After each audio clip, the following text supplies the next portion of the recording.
thank you very much. This is a big crowd of people.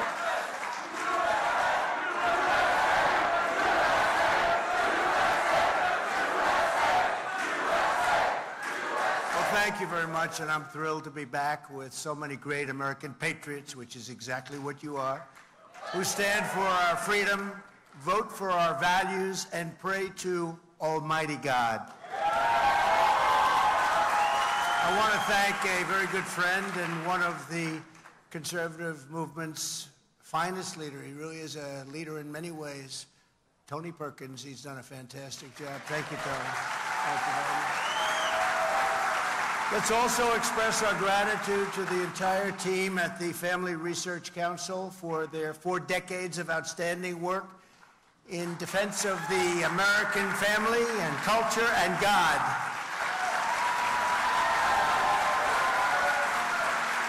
And thanks as well to Representatives Jim Banks. By the way, Jim is running for the Senate, as you know, from a great place, Indiana. And he's essentially, you have nobody, do you have anybody running? Where's Jim? I think he's not got anybody even wants to take him on. He's going to get it without a fight. Can you imagine? Where is Jim? Thank you, Jim. Thank you, Jim. He's unopposed. I haven't even heard about that for a long time, especially from Indiana. But he's fantastic. And Ronnie Jackson. Ronnie, would you stand up, please? Ronnie Jackson. He's a doctor. He's an admiral. And he's a congressman. Where's Ronnie? We love Ronnie. Where is he? See? And he just, you didn't get a very good seat tonight. What's going on? He's fantastic. So he's like a highly respected in the military, an admiral. He was my White House doctor. He said, I'm the healthiest president in history. He said that if I didn't eat junk food so much, I would have lived 200 years, he was projecting. But he was a great doctor and a great admiral, and now he's a great congressman from Texas, and he won his race by 49 points. That's pretty good. And we love Ronnie. Ronnie, thank you very much for being here. And a very special woman, and a very brilliant woman. She helped so much with everything I've done. I think most of you would hear, she's very shy. She doesn't like being on television or anything like that. She's a shy person. Kellyanne Conway. Where's Kellyanne? Where is Kellyanne? She's so incredible. Thank you, Kellyanne. She's a great woman, actually. We had an incredible campaign. 2016, we had an incredible campaign in 2020. What the hell happened there? We got more votes than any sitting president in history. Can you imagine? More votes than any sitting president by close to 12 million. I was told if we got 63 million, which we got at 2016, you can't lose. It's just impossible. And we topped it by millions, but we're going to have the most successful election ever coming up, and we're going to do things nobody thought possible.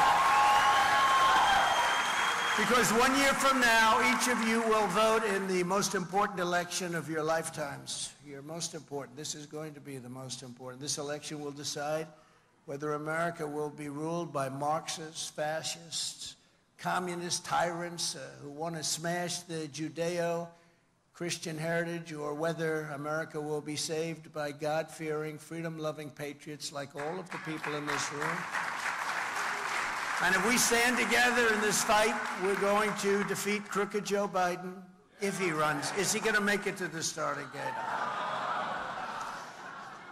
Every time I watch him do so badly, I say, oh, this is not good.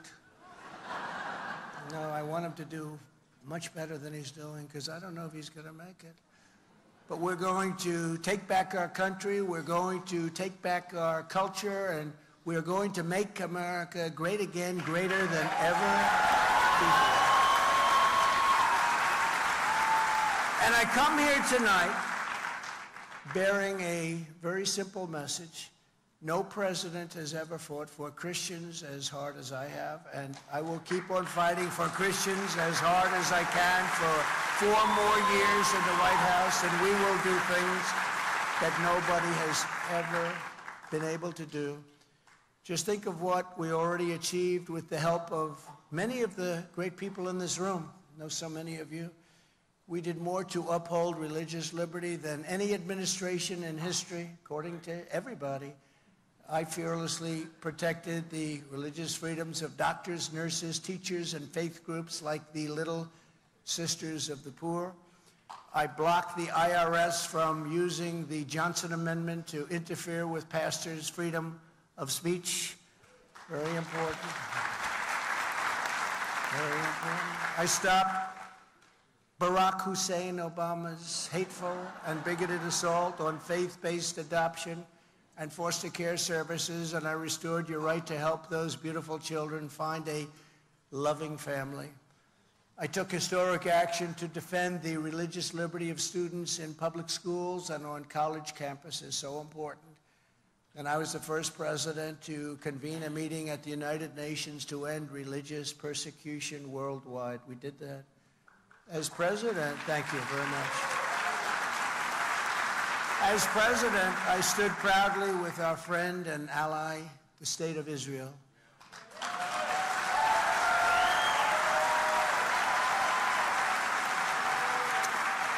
I kept my promise, recognized Israel's eternal capital, and opened the American embassy in Jerusalem.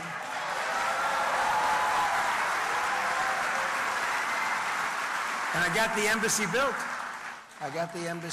They were starting to raise funds and do the funding, and they said it was going to cost $2 billion. And I said, $2 billion? And I told my people, do you have a site? We are the United States, and we have sites all over the place. And real estate, because I see a couple of my great real estate friends right here. And I said, you have a site that's a great site, much better than the one that they wanted to buy for a tremendous amount of money, way overpaying. That man, whoever owned that site, does not like me very much. He was going to make a fortune. And they came back to me the following day and said, yes, sir, we do have a site. We have a great site. Is there a building on it? Yes, there is. It's abandoned, but it's a very strong building, structurally good. And I took that building and I said, I called off everything. I had my people go and check it. I said, how much would it cost to rebuild that building and make it the embassy? They said, about $400,000. That's slightly less than $2 billion, right? And it's the first time I've ever said this in business. I said, you know, that sounds too cheap. It's usually that's too expensive. I said, that sounds too cheap. That's too inexpensive. So let's make it a little bit more. Let's spend a little bit more. We'll make it $500,000. And we got it built for $500,000, and we used Jerusalem stone. Jerusalem stone is a very rare and beautiful stone, unless you're in Jerusalem. And a friend of mine has office space at a beautiful office building in New York, and every time I walk in, he tells me about, this is Jerusalem stone. Look, the wall opposite the elevator. And he's so proud of the Jerusalem stone. He said, I paid a fortune for it. He's told me that every time I walk in, he tells me about Jerusalem stone. So what I did is I said, do you think we could do the whole building in Jerusalem stone? Absolutely. We have so much Jerusalem stone. I said, is it expensive? They said, not at all. It's cheap as you can imagine. And we did it in Jerusalem stone, and it is a truly beautiful embassy, and there's no reason for them ever to do anything else because it's a beauty and it's the best location there is in Jerusalem, and it was a great honor. So we not only designated, we also got it built, and built many years ahead of schedule. So it was, and we saved approximately $2 billion, so that was okay too. But I also recognized, they were working on this for 58 years. I recognized Israel's sovereignty over the Golan Heights, you know that, and took care of that. I was done. 52 years they worked on it. Planes would come in every season, planes that have meetings that would last for 2 days, and then they'd leave, nothing would happen. I got it done in about 12 minutes. And I withdrew the United States from the disastrous Iran nuclear deal. Disaster. And here at home, we totally transformed the federal judiciary, appointing nearly 300 judges to interpret the law and the Constitution as written. Very big thing. Together, all of us, We withstood vicious attacks to confirm 3 great Supreme Court justices, Neil Gorsuch, Brett Kavanaugh, and Amy Coney Barrett.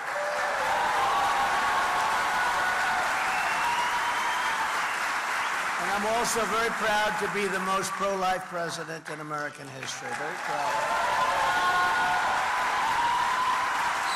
Thank you.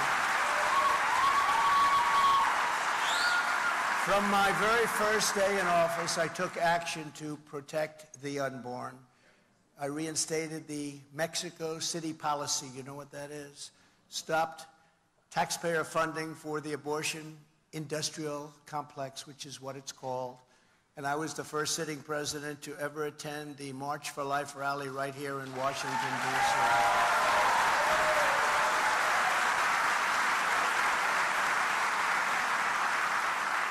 They all said they're going, but they never got there. 1 year ago, in a victory that conservatives had been seeking for exactly 50 years, those Supreme Court justices, together with others on the court, ruled to end the moral and constitutional atrocity known as Roe v. Wade.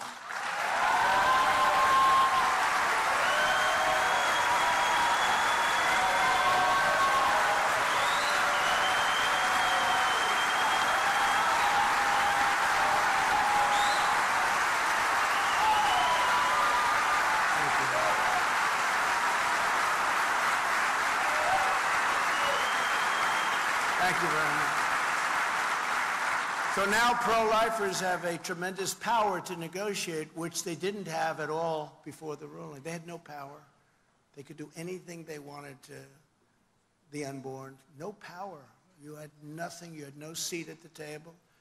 This moves the issue back to the states, which all legal scholars wanted on both sides. They wanted it to go back to the states. And like President Ronald Reagan before me, I support the 3 exceptions for rape, incest, and the life of the mother.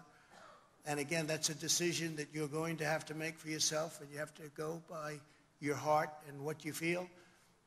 But I do, and I will say politically, it's a very tough decision for some people, but very, very hard on elections. Very, very hard. This was, we had midterms, and this was an issue, you know. They are the radical ones. We are not the radical ones. They are the radical ones. Remember, the Democrats are the people that will do things that nobody thought anybody would ever do. They'll kill babies in the 5th, 6th, 7th, 8th, 9th month, and they'll even kill babies in some cases after birth.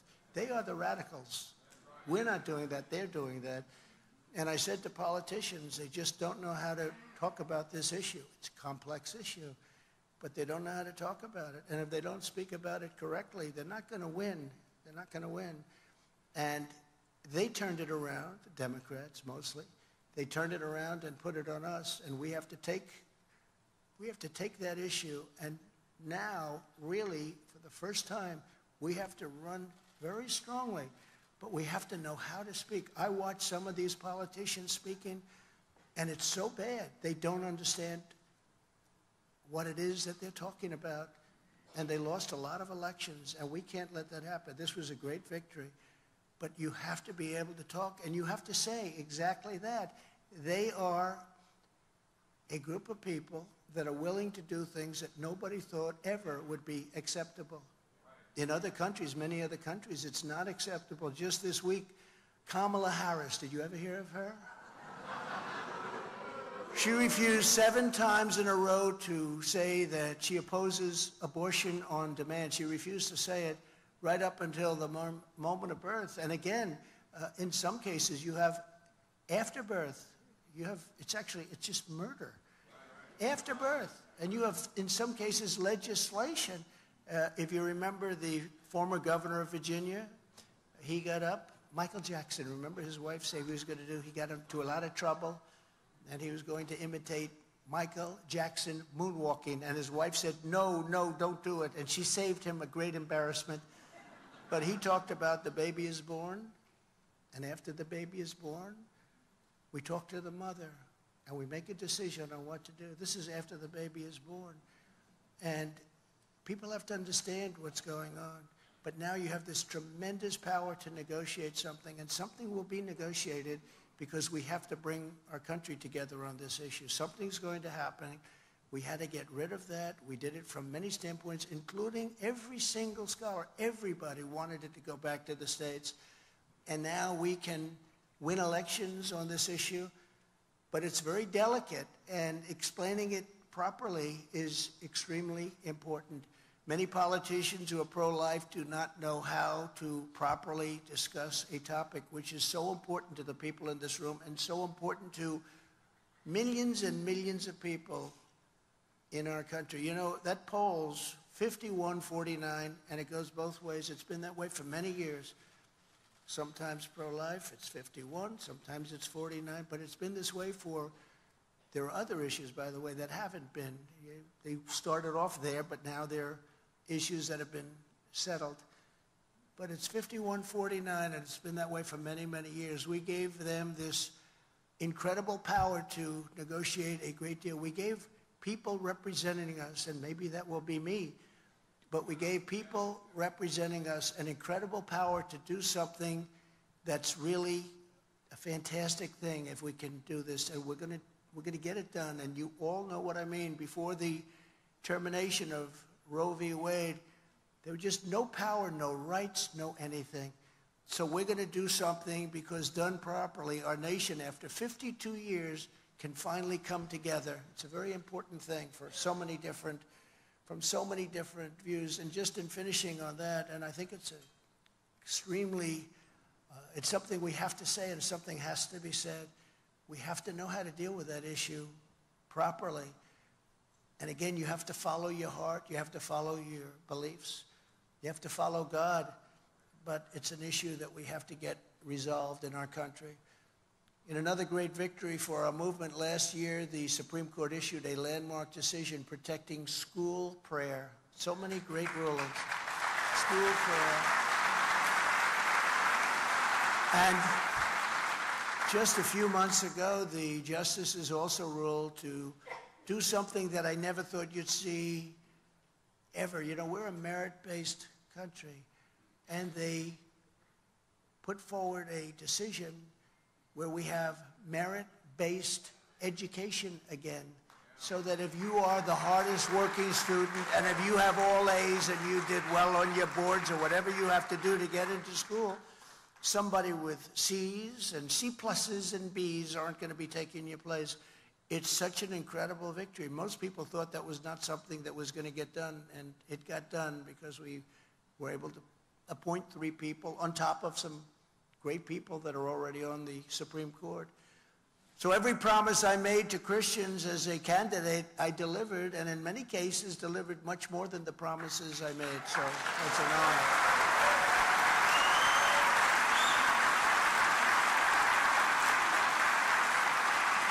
Through 4 magnificent years, I was proud to be your relentless champion for freedom, for life, for liberty, and for the great biblical traditions of Western civilization. And that's what it is. These are great, great traditions. I was honored to get up every single day and do battle on your behalf. Oh, I did battle. You probably read about some of those battles. I'm still doing battle, doing more battle than anybody even understands.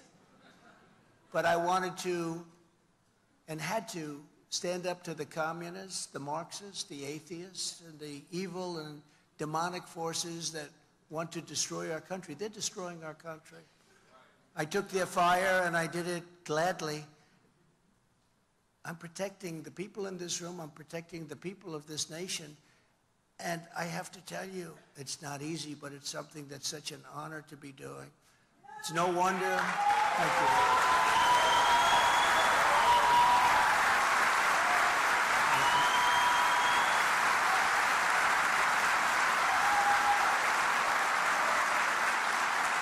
It's no wonder that this very sinister opposition is now tearing down every law and institution to try and stop us from vanquishing them from power forever.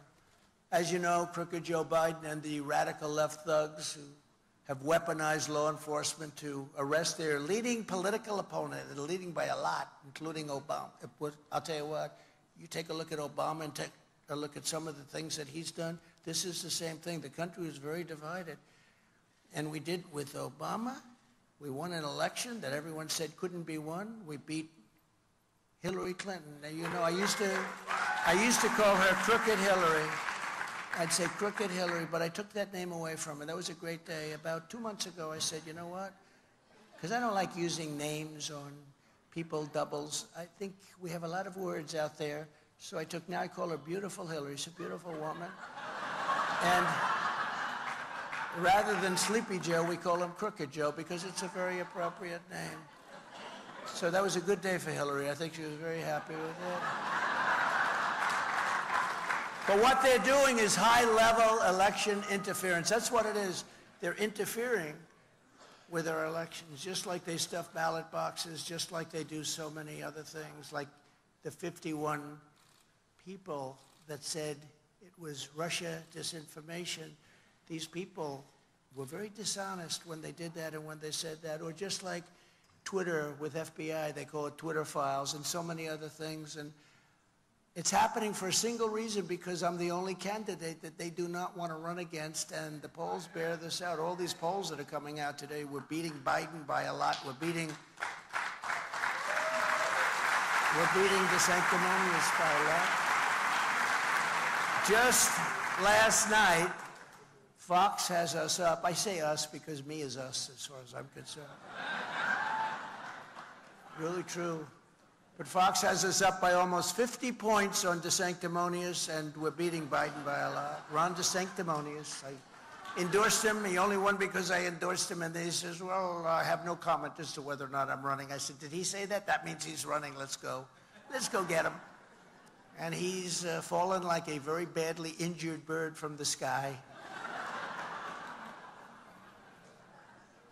He's really been hit hard.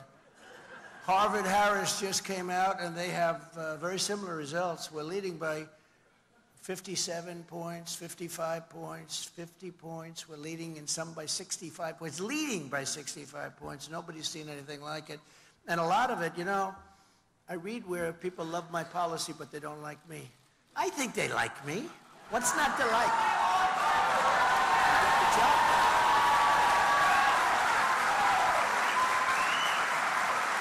I think they like me.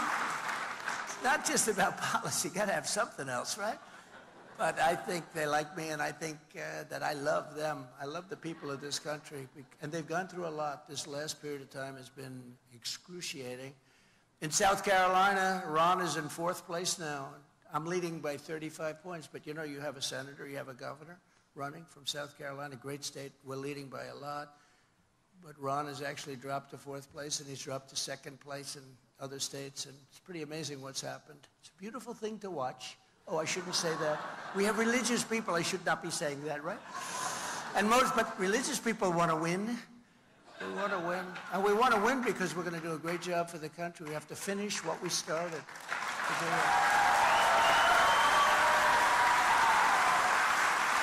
But most importantly, in just about all of these polls, that we're beating Biden by a lot. And it was a big story today. A lot of great stories being written.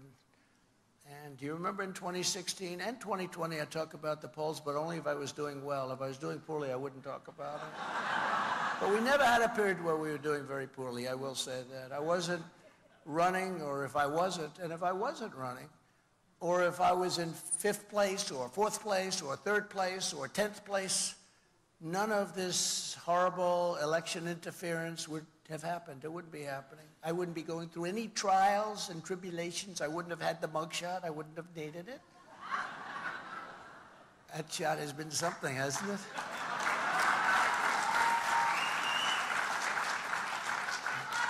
They have sold more T-shirts than any T-shirt ever in history. They're all over the place. I see pictures of people that are walking the streets of New York. Even, I must say, some of the illegal immigrants that came in, they've got my mugshot on. That thing, I don't know how they make these things so quickly, but they do. But we become very much a banana republic with what they're doing to our country. We're like a banana republic. We're like a 3rd world country. We did great in 2016 and we won. We did much better in 2020 than we did in 2016. And as I said, getting millions and millions more votes than any sitting president. And we are going to do better in 2024 than we've ever done. And I can tell you that there has never been spirit like this. We had unbelievable spirit in 2016. We had more spirit, even more spirit in 2020. We got many more votes, close to 12 million more votes. That's unheard of. You know, when you think that we set the all-time record for a sitting president. And they told me that two great pollsters, Fabrizio and McLaughlin, they told me that if you get 63 million, which is what I got in 2016, if you get that, there's no way you can lose. We got 12 million more and we lost. We didn't lose. It was a rigged election. It was a rigged election. So they rigged the presidential election in 2020, and we're not going to allow them to rig the presidential election in 2024. We're not going to allow it. Not going to allow it. We're going to lose our country. We're not going to have a country. Every time the radical left Democrats, Marxists, communists, and fascists indict me, I consider it a great badge of honor because I am being indicted for you. Thanks a lot. I appreciate that.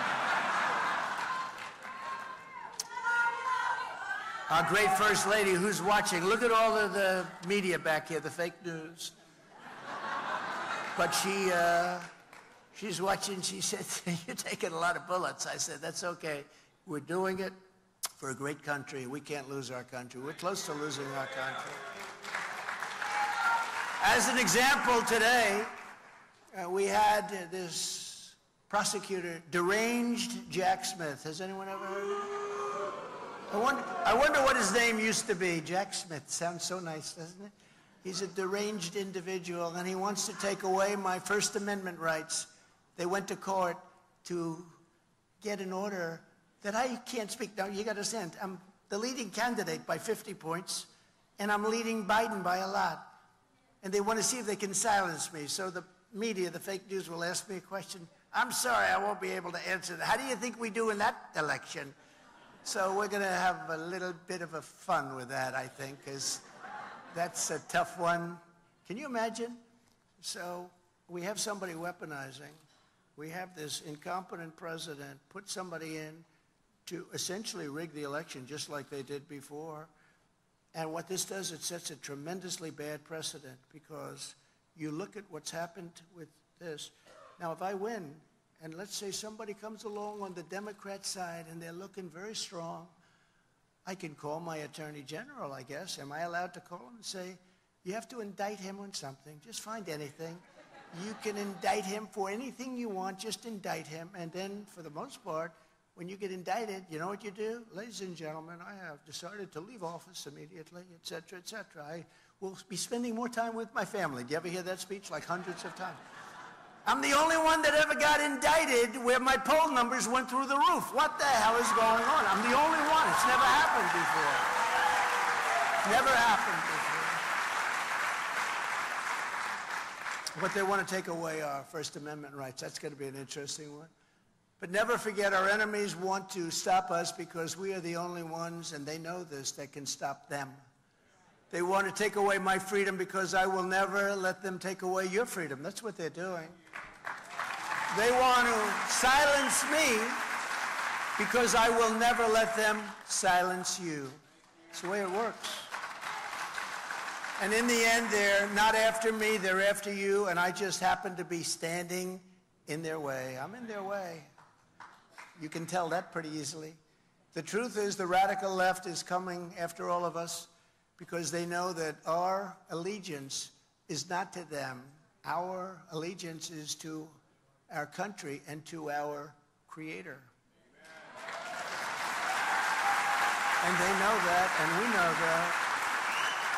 As many of you have heard 2 weeks ago in an outrageous attack on Christians everywhere, the Stalinists and the Biden administration. And I'm not sure it's him because I don't think he knows where the hell he is.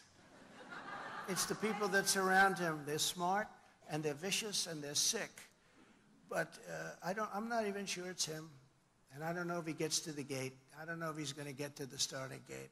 But these Marxists and Stalinists and the administration got a Washington, D.C. jury to convict 5 pro-life activists who are now facing up to 11 years in prison for simple acts of protest. You read all about it, you hear all about it, and you talk all about it. Under Biden, others are being sentenced to 10, 15, and even 20 years in prison for retribution for their political beliefs, while Antifa and other groups burned down cities like Portland, like Minneapolis.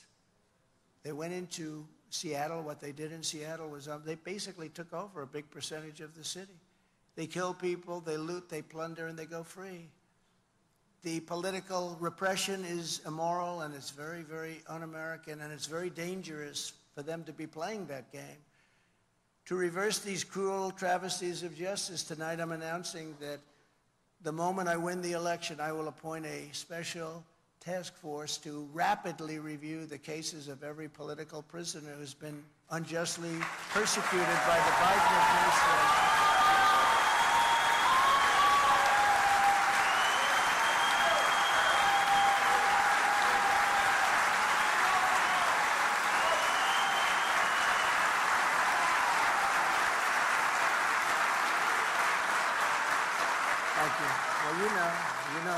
You know what's going on better than anybody, so that I can study the situation very quickly and sign their pardons or commutations on day one. I want to sign them on day one. I want to see what's going on. It's a horrible thing that's happening. 22 years, 18 years, 10 years.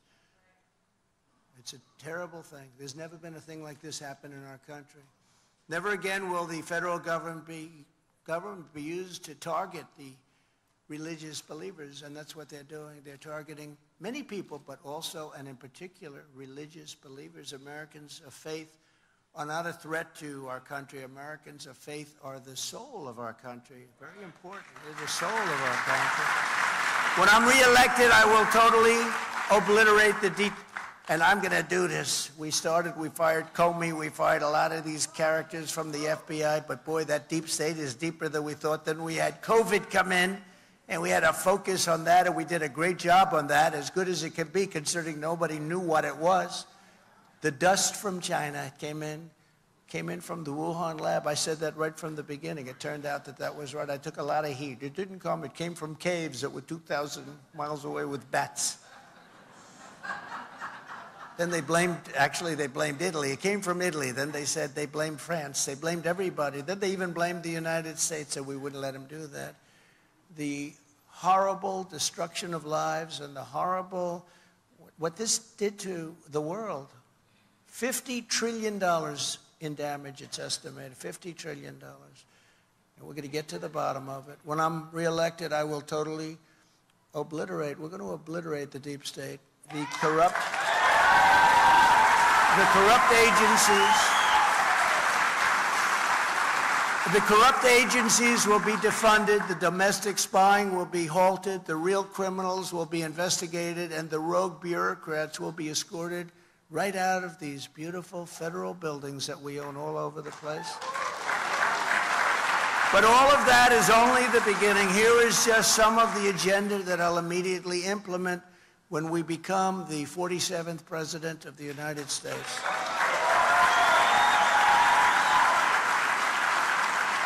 And by the way, bad things happened with the election, but if we win, and I have to say if, I don't want to say when, because they can cheat.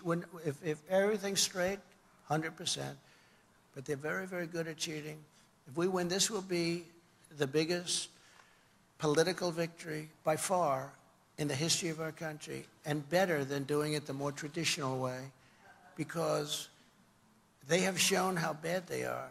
They have shown what a horrible job they did, whether it was in Afghanistan, the way they withdrew, the most embarrassing moment in the history of our country, or inflation, or the economy, or you can name everything. The woke military. We have a great military, but they're trying to make it woke and destroy it. So many different things.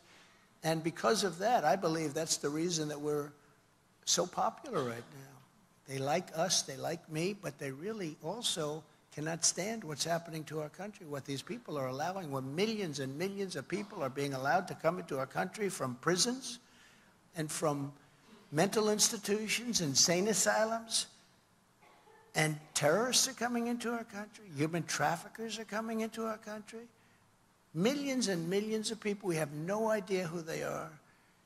Before I even arrive at the Oval Office, shortly after I win the presidency, I will have the horrible war between Russia and Ukraine settled. I'll get that settled. I know them both very well. It'll be done very quickly. And that war would have never happened had the election not been rigged. That war, all of those thousands, hundreds of thousands of people, that'll be one of the horrible things that you'll be learning. The number of people being killed in that war far greater than what you read. When a city's bombed and buildings are collapsing all over the city, they're collapsing. And then they say 2 people were slightly injured today. No. Thousands of people were killed. The numbers are much worse than anybody has any idea. I'll get it settled immediately. I know them both very well. I will get it settled immediately. It would have never happened had the election been what it should have been. And as the Bible says, blessed are the peacemakers. And I was a peacemaker. I was a peacemaker. We got out of Syria. We got out of Iraq. We defeated ISIS. You know, we defeated ISIS, 100% of the ISIS caliphate. I was told it would take years to do. We were fighting them for 20 years. I got it done in 2 months. We got it done very quickly. We have a great military. We have a great military. I go into the story, but we have a little bit of a while to go, and we have a beautiful evening, and we can take our time. But we defeated ISIS. We did something that people said just would take too long, and it won't happen. And we defeated them very soundly. But now they probably start coming back because they see a weak and pathetic administration. Weak and pathetic. I'm the only candidate who can make this promise to you. I will prevent World War III. We're very close to World War III. And this won't be army tanks running against each other and shooting each other. This won't be airplanes flying in the air. These are weapons of mass destruction. These are weapons of destruction that the likes of which nobody has ever seen before. This will be an obliteration of the world, and I will stop that. And we never had a problem. You never read about it until recently. Everything is being done wrong. Everything is being said wrong. They don't know what they're doing. But we're very close to a world war, and if we have a world war, it'll be destruction like nobody's ever seen before, far greater than World War I or World War II, because the weaponry is so powerful, so horrible and powerful. I will stop the disaster known as Bidenomics, which stands for inflation, taxation, submission, and failure. That's what it is. Tremendous inflation. You know, inflation, if you look at it over the years, I went to the Wharton School of Finance, and I studied a lot of economies over the years. And when you look at inflation going back hundreds of years, any country that has inflation is a country killer. It destroys countries. You look at what happened with Germany. You look at what happened with numerous countries with rapid inflation, with big inflation. And look at what's happening just now. You know, inflation is coming back very strong again. You look at the numbers that were just released yesterday. They don't know what to do. It's coming back very strong. I will regain energy independence as we had 3 years ago. And achieve energy dominance as soon as, look, I mean, we were going to be energy dominant within 7 months, dominant. We had total energy independence. We were only taking our energy. I was filling up the national reserves, got it full. Then he starts taking it. Now it's at the lowest level it's ever been because he wanted to get it for automobiles so that people would get a little bit cheaper gas so they could try and win an election. That's not what the purpose of that is for war. a purpose for war, and it's almost down. It's almost dry right now. It's never been at a level like this. We'll take care of that, but we will, we were ready to make so much, and we were going to supply oil and gas to Europe at levels like nobody has ever done. And we were in third place. When I took over, we were in third place, and a deep third. We were quite a bit away from Russia, and then Saudi Arabia was at the top. And the day that I left, we were substantially more than Saudi Arabia, and we would have been substantially more than that. We have more than anybody else. We have more liquid gold, beautiful term, because that's what it is. It's gold. And we have it, and other countries don't. But think of it. We have more of it than Saudi Arabia. We have more of it than Russia. And we were going to double up, be double the size of what we had just then. And over a period of 2 or 3 years, we were going to be selling so much clean energy, clean gas. We were going to sell so much to Europe and other countries that we were going to start paying off our $35 trillion. It was all set to go, $35 trillion in debt. And we were going to start paying it off. We were going to do further tax reductions. We got you the largest tax reductions in history, if you know that, bigger than the Ronald Reagan reduction.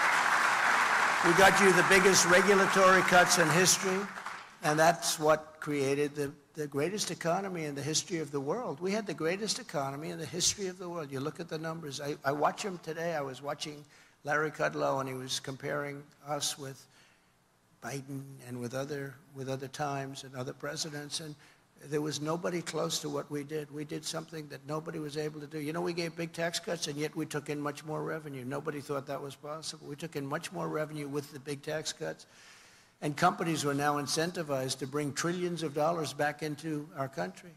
I will always protect Medicare and Social Security for our great seniors. Ron DeSantis is not going to do that. He fought it. He wanted to fight it. He went after Social Security. Upon my inauguration, I will terminate every open border policy of the Biden administration and commence the largest deportation operation in American history. We have no choice. This is not sustainable. You don't have to know very much to know. I looked at Tucson, Arizona today. Did you see that? Thousands and thousands of people all over. People walk out of their house, they say, what's happened to our beautiful place? But this is in many towns and cities all over. Look at New York City. But, you see New York, but you don't see other places so much. And it's happening like that. Much worse, actually, much worse. This is not sustainable. No country can sustain it or financially can sustain it. Nobody can possibly sustain something like this. And they're putting young children into schools who don't speak any English, and they're in school. Nobody is there to teach them. They're sitting in class. They don't understand anything that's going on in the school.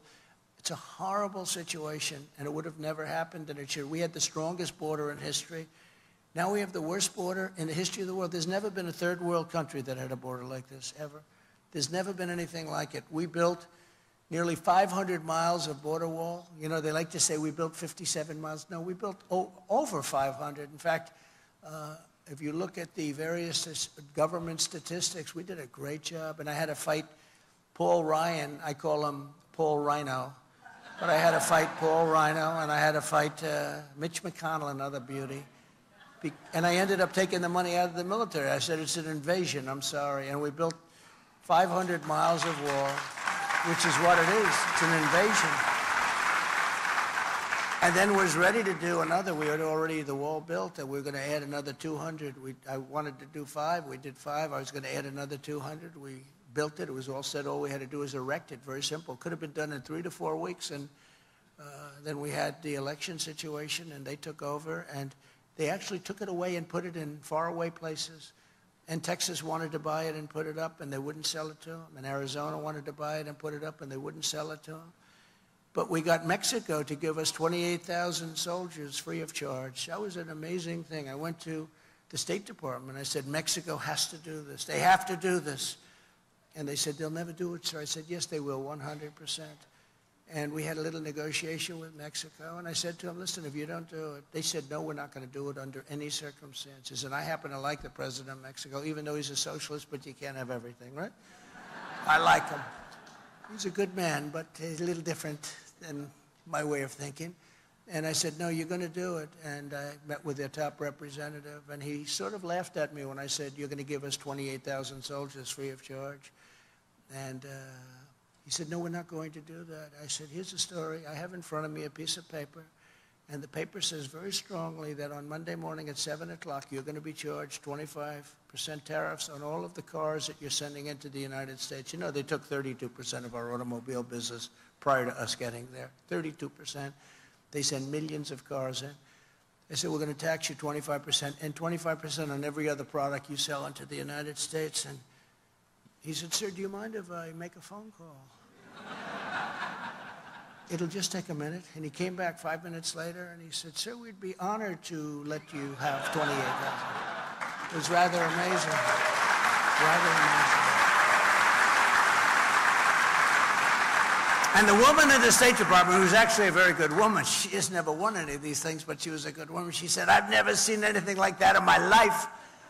But we also got remain in Mexico. That means they stay in Mexico. They don't come in, they stay in Mexico. And Biden ended that. And that was not easy to get. And in fact, they went to a judge to have it terminated. And the judge said, you can't do this. You'll destroy our country. He let it stay. He wouldn't do it. But it terminated in 6 months, and it should have never been done. And deported illegal aliens by the tens of thousands. We had MS-13, the meanest gang. They killed 2 young girls with knives, walking to school in Long Island. They killed them with knives. They carved them up because shooting is too quick. They loved using knives. They're sick. And by the way, we have people in ICE and Border Patrol. They're unbelievable. They're patriots. They're incredible. If we didn't have them, this country would be overrun. They don't get enough credit. And they'll run into a nest of, they call them a nest, and they'll run, and you'll see those fists. And I have a lot of friends that are in these front rows, and some of them are tough, but they don't want this job. This is not for them, I will tell you. But these guys are tough and smart and incredible patriots, and it's a very dangerous living, but they do an incredible job. We took them out by the thousands and thousands. And you know, when I first came, I said, no, we have to bring them back to their country of origin. And they said, sir, they won't accept them. Under President Obama, they wouldn't accept them. They would actually put airplanes on the runway so you couldn't land the plane loaded up with gang members and very bad people. Prisoners came into our country. And I said, how much money do we give these countries? Sir, $750 million a year. That's a lot. They said $750 million. All right, ended immediately. And the next morning, all 3 called me up separately. Sir, there seems to be a miscommunication. What's the problem? I said, you're not taking back your people that came illegally into our country. We want you to take them back. Sir, we would be honored to take them back. We would love to have MS-13 back in our country, sir. Sir, when will the payments start? It's amazing. I mean, we just don't use the powers that we have. We have tremendous economic powers that we don't use. That includes with China. We took in more money with China than anybody. Nobody has ever even come close. We took in hundreds of billions of dollars with China. They were dumping steel, ruining our steel industry. They were doing things that we shouldn't have done. And I put tariffs of 25 and 50% on them, different products coming in. And we took in hundreds of billions of dollars. And those tariffs are still on, you know. Biden doesn't have the courage. There's so much money coming in. And he shouldn't. I guess they're probably trying to end it, but they're not able to because it's just so powerful, so much, hundreds of billions of dollars. No other president took in 10 cents from China. But I will also use Title 42 to end the child trafficking crisis by returning all trafficked children to their families in their home countries immediately. And as Jim Caviezel, who's a great guy, you know who he is? The movie Sound of Freedom, he said, God's children are not for sale. Very simple. On day 1, I will sign a new executive order to cut federal funding for any school pushing critical race theory, transgender insanity, and other inappropriate racial, sexual, or political content on our children. Be easy to do. Be easy to do. I will insist on the right of every parent to send their child to the public, private, charter, or religious school of their choice. I will close immediately the Department of Education, and we will move everything back to the states where our children can be individualized in education. And it'll be done with great love for our children. States will do it much better. You know, we're at the end of every list. I don't know if you see this. They have the top 40 nations. We're always at the end. We spend more money per pupil by double and triple of any other nation. And yet we're at the bottom. We will end this horrible Department of Education. We'll keep a few people there just to make sure they're guaranteeing they're going to teach English, just in case we have some rebels. But we're not going to have very much. You'll be able to fit on the stage, I think, the number of people we have. They have office buildings all over Washington, Department of Education. It's ridiculous. And look at the way we're rated. We're rated among the worst.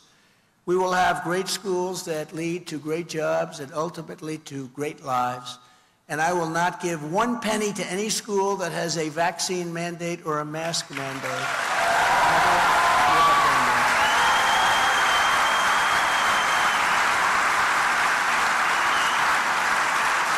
And I will keep men out of women's sports. Does that make sense?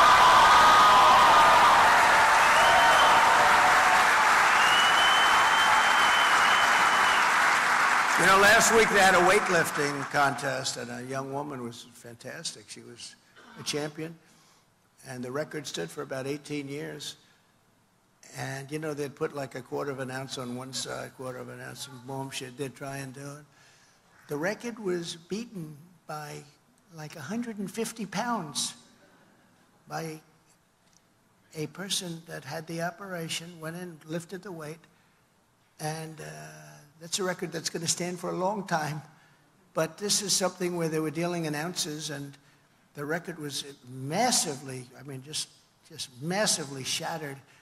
It's so crazy to think about this. It's so crazy what's happening. You look at these swimming records, they're being obliterated. They're being obliterated.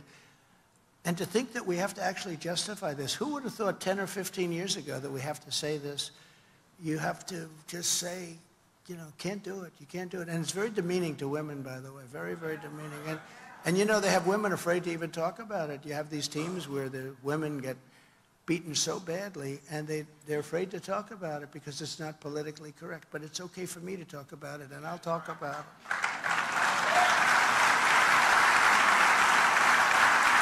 And another thing, and probably number one on my list, who would believe that I have to say that I will sign a law prohibiting child sexual mutilation? Think of it, sexual mutilation in all 50 states. 10 years ago, you know, who would have to say that? They mutilate our children, and we're not going to let that happen. But who would think that we have to say this? I will challenge California's depraved new laws that strip parents of parental rights and that encourage minors to be transported across state lines for sexual mutilation.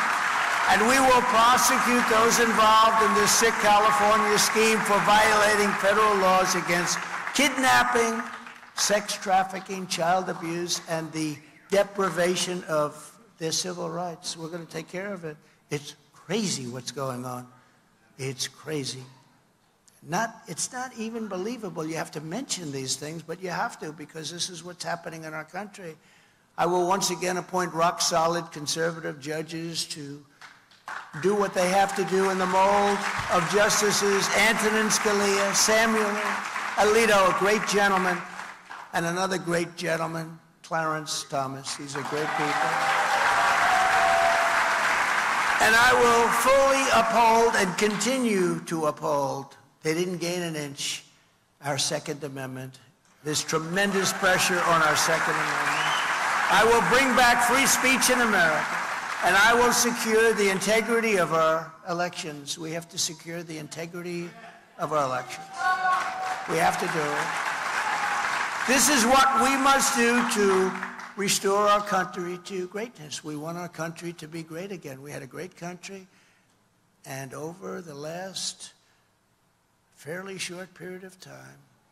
Really did badly with Obama, too, I have to tell you. We had to change a lot of things. But you take a look at what's happened to this country in a short period of time. Look at what's happened over the last 3 years. For nearly 250 years, our nation has been propelled by the power of prayer and guided by the hand of God in heaven. It was faith that led the pilgrims across the perilous seas of Plymouth Rock. They came to Plymouth Rock, and that was a long, arduous, and deadly journey. It was faith that moved our founding fathers to change history forever and proclaim that our rights to do not come from anywhere other than from our Creator.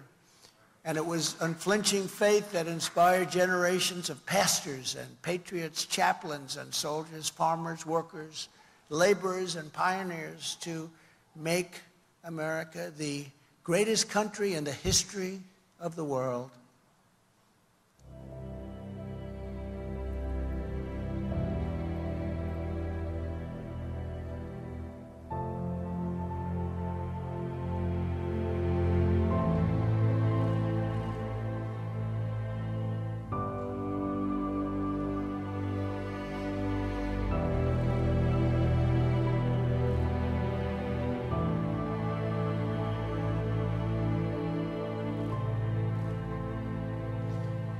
But now, we are a nation in decline.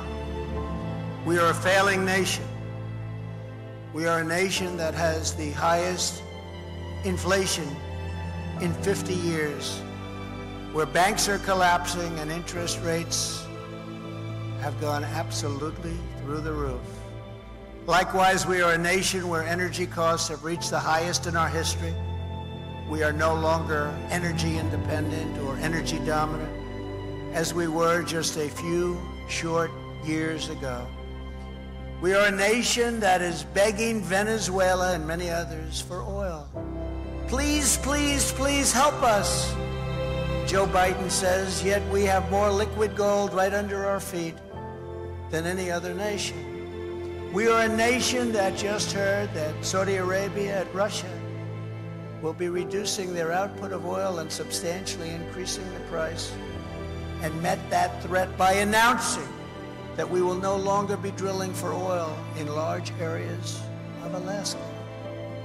We are a nation that is consumed by the radical left's Green New Deal, yet everyone knows that the Green New Deal is fake and will lead to our country's destruction. We are a nation whose leaders are demanding all-electric cars, despite the fact that they can't go far, cost too much, and whose batteries are produced in China with materials only available in China, when an unlimited amount of gasoline is available inexpensively in the United States, but is not available in China. We are a nation that wants to force the trucking industry to buy all electric trucks, which would be like going back 50 years because a diesel truck can go 2,000 miles on a tank of fuel, whereas an electric truck can only go 300 miles. That will destroy our supply chain for good. And now we're a nation that wants to make our great army tanks all electric, so that despite the fact that they will not be able to go very far either, fewer pollutants will be released into the air as we blast our way through enemy territory. And we are a nation also that wants to make our fighter jets with a green energy stamp, losing 15% efficiency but allowing us to keep our enemy's atmosphere clean of pollutants, while we attempt to knock out all of their planes. We are a nation that ended oil exploration and production in the United States just as the price of oil reached an all-time high. What other country would do such a foolish thing? We are a nation that surrendered in Afghanistan, leaving behind dead soldiers, American citizens, and $85 billion worth of the finest military equipment in the world.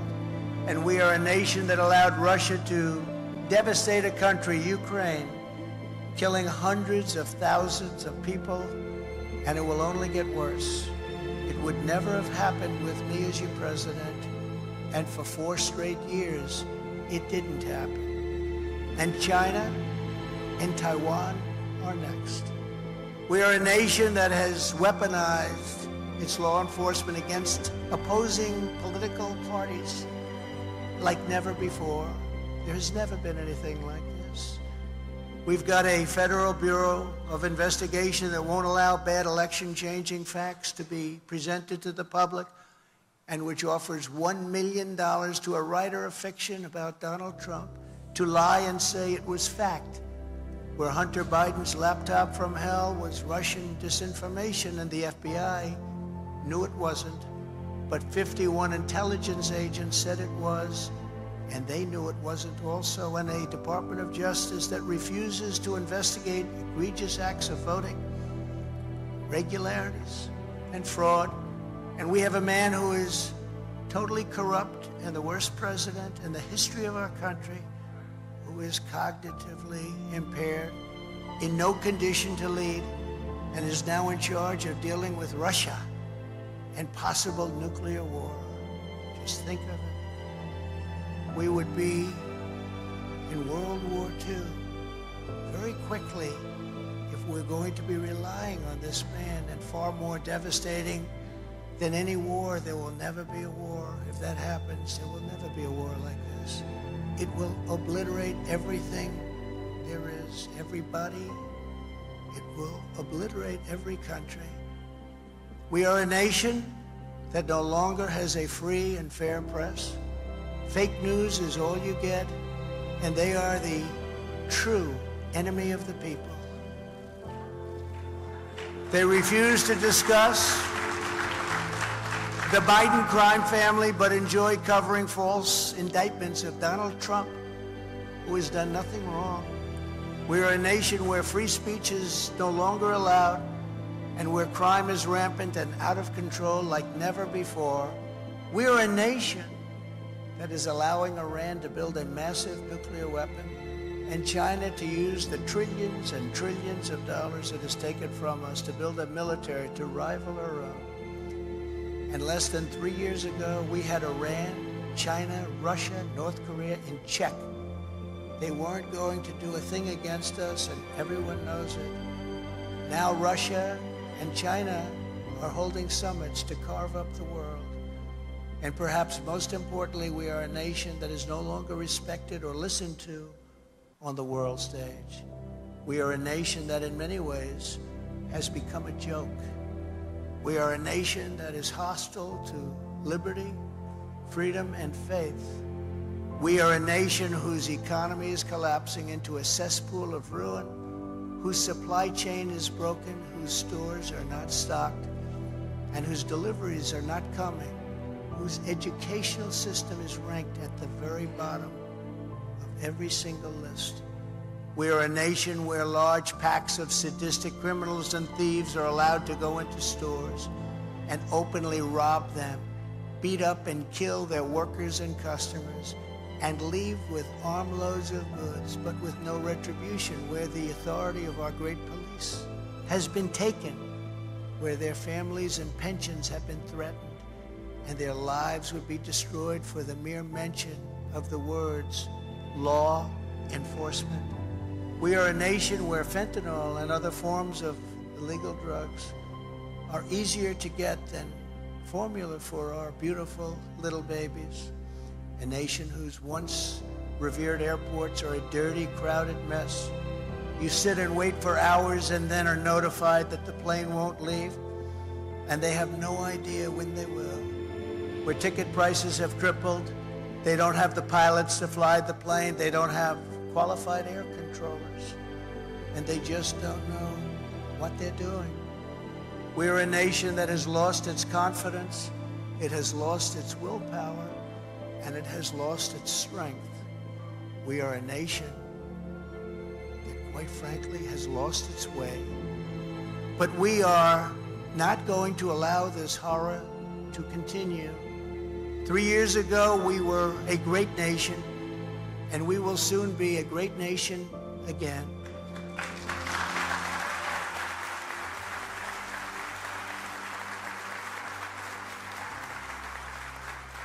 It was God-fearing patriots like you who built this country, and it is God-fearing patriots like you who are going to save our country.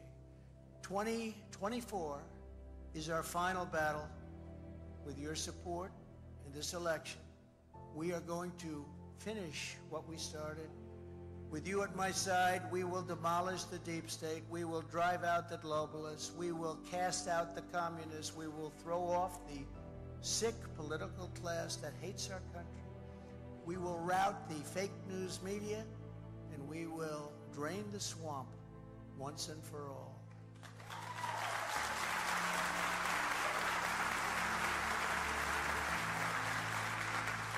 One year from now, together, we will evict crooked Joe Biden from the White House. And we will take back our country with a righteous and magnificent victory on Election Day 2024. We are one movement, one people, one family, and one glorious nation under God. And together we will make America powerful again. We will make America wealthy again. We will make America strong again. We will make America proud again. We will make America safe again. And we will make America great again. Thank you very much. God bless you.